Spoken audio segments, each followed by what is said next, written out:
Break के बाद स्वागत है आपका। पंडित दीनदयाल उपाध्याय की आज पुण्यतिथि है और पुष्पांजलि कार्यक्रम को मुख्यमंत्री योगी आदित्यनाथ संबोधित कर रहे हैं। लखनऊ में कार्यक्रम का आयोजन किया गया है। तो आज पंडित दीनदयाल उपाध्याय की 56वीं पुण्यतिथि है और इससे लेकर कार्यक्रम का आयोजन लखनऊ में किया गया है। देख रहे होंगे 11 वर्ष के अंदर प्रधानमंत्री मोदी जी के नेतृत्व में मोदी जी ने 2014 में जो बातें देश के नागरिकों से कही, उनसे जब पूछा गया कि वास्तव में भारत के विकास का रोड मैप आपके पास क्या है, उन्होंने एक शब्द में उसको कहा था, एक वाक्य में कहा था कि सबका साथ और सबका विकास का।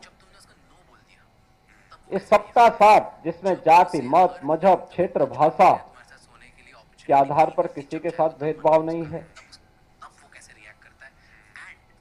देश के अंदर अमीरी और गरीबी की रेखा को समाप्त करते हुए सबको हम एक साथ लेकर के चलेंगे, इस भाव को लेकर के उन्होंने एक नारा दिया। और ये सबका साथ और सबके विकास का भाव ही अंत्योदय का भाव है। अक्सर होता है, इससे पहले आजाद भारत में जो नीतियां बनी, उसने एक बहुत छोटे से तबके को समृद्धि की एक नई ऊंचाई पहुंचाने में मदद भले की हो, लेकिन एक विराट विशाल तबका ऐसा था जो अभावों से जूझ रहा था, बुनियादी सुविधाओं से जूझ रहा था, आवश्यक जन सुविधाओं के अभाव में भटक रहा था। इसके लिए पंडित दीनदयाल उपाध्याय जी ने अनेक उदाहरण दिए। उन्होंने आदि शंकर का भी एक उल्लेख किया कि एक बार आदि शंकर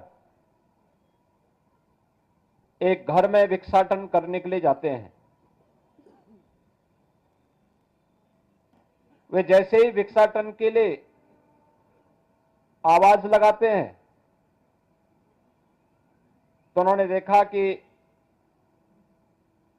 शंकर की तब तक बहुत ख्याति हो चुकी थी। घर की महिला और घर का पुरुष नाम सुनकर के बहुत सारी भीख देने के नाम पर बहुत सारा द्रव्य और अन्य सामग्री उन्हें देने के लिए आया।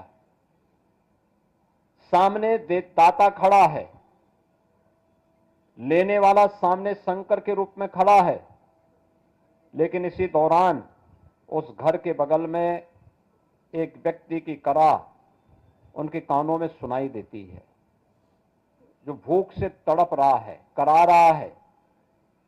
तो जैसे ही घर की मालकिन भिक्षा देने के लिए आगे बढ़ी, उन्होंने आदि शंकर से इस बात का अनुरोध किया कि आप हमें कृतार्थ करें से लेकर के। आदि शंकर ने अपनी झोली पीछे कर दी। उन्होंने कहा, नहीं, मैं ऐसे घर की भिक्षा नहीं ले सकता जिनके मन में इतनी संवेदना न हो कि घर का बगल का व्यक्ति भूख से तड़प रहा है और हम केवल पाखंड करने के लिए, प्रोपेगेंडा करने के लिए मुझ जैसे ख्याति प्राप्त व्यक्ति को भिक्षा देने का एक ढोंग कर रहा हो। और मैं आपकी भिक्षा इसलिए नहीं ग्रहण कर सकता क्योंकि इससे मुझे पाप ज्यादा लगेगा, इससे आपको पुण्य नहीं लगने वाला है। ये बातें हमारे दैनिक जीवन में भी उतनी महत्वपूर्ण है। आप अक्सर देखते होंगे, प्रधानमंत्री मोदी जी ने जब कहा था सबका साथ और सबके विकास का, तो समाज को एक साथ लेकर के चलने की एक नई प्रेरणा इसके अंदर है। पंडित दीनदयाल उपाध्याय जी ने इन्हीं बातों को, अंत्योदय की बात कहकर के एक नई